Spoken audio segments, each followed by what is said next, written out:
السلام علیکم ورحمۃ اللہ وبرکاتہ۔ مالشی اور چور۔ حاجی صاحب مالشی سے مالش کروا رہے تھے کہ ایک آدمی آیا اور کہنے لگا، کیا حال ہے حاجی صاحب، آپ کا آج کل نظر نہیں آ رہے۔ حاجی صاحب نے اس کی بات سنی انسنی کر دی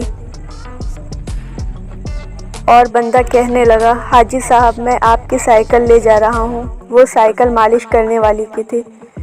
کافی دیر ہوئی تو مالشی کہنے لگا، حاجی صاحب آپ کا دوست ابھی تک میری سائیکل واپس نہیں لایا۔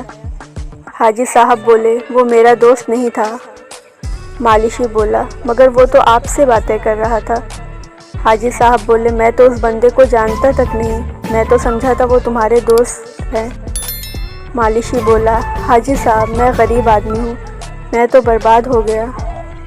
حاجی صاحب بولے، اچھا آپ روئے مت، میں تجھے نئی سائیکل لے دیتا ہوں، آپ سائیکل والی دکان پر جا کر پسند کر لے۔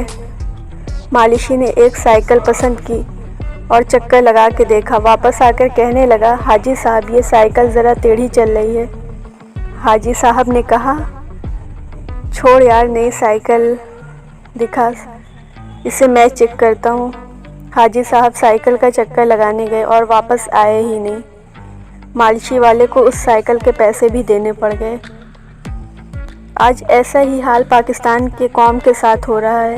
ہر نیا آنے والا حاجی صاحب کی طرح کر رہا ہے، قوم غریب مالشی کی طرح بھگت رہی ہے۔